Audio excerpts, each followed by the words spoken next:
Now, what you're about to hear is one of the most open attacks on women that we've seen on national television. Oh God, I don't know, in ever. I mean, right-wing commentators across multiple networks calling young women insane, a scary demographic, and a problem that needs to be fixed. They're not talking about crime or policy. No, they're talking about women and how they vote.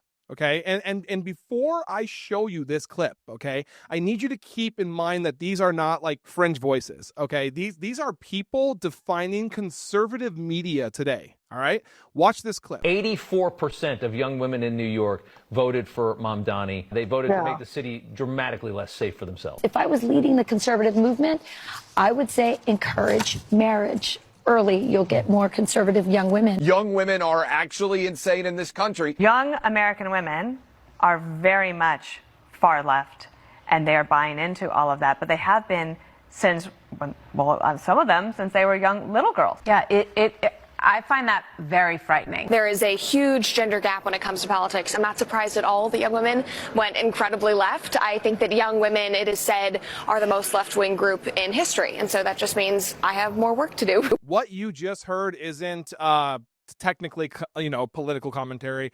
It's a blueprint for control. When they say young women need to marry early, they're not talking about like love and this amazing like story and, this and that. No.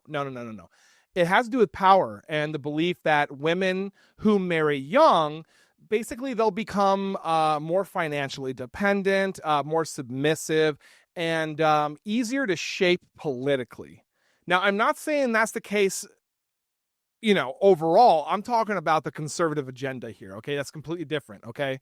I support a woman's right to marry whoever she wants, how old they are, it doesn't matter, okay? We're talking about a specific political agenda right now, okay? And that's what we're going into. That being said, that is not a family value situation, okay? It's a strategy. And it fits right into the language of Christian nationalism, okay? It's a worldview that says God put men above women and that the government should protect that order and support it, basically. And that's why you're hearing this on cable news now. It's not just religion, guys. It's politics wearing a cross, basically, I think is how I would put that. But here's the real story.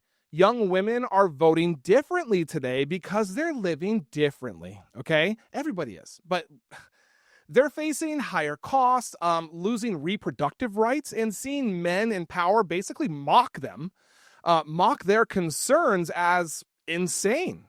I mean, they're not crazy. They're paying attention. And that is what's scaring these commentators and these right-wing crazy politicians the most, okay? They are losing an entire generation of women who think for themselves, who read, organize, and vote independently. Instead of asking why, they're trying to rewrite the rules. Okay, the pattern, guys, the pattern is always the same. Okay, when women gain power, the backlash calls it chaos. When women speak up, the response is usually insanity. When women choose freely, some call that dangerous. And when I say some, I am referring to far right-winged, MAGA, Christian nationalists, wackos, not anybody else. I want to make that clear. But democracy depends on that freedom, okay? The right to think, the right to speak, the right to choose without permission, okay? And any movement that fears women's independence isn't defending tradition, okay?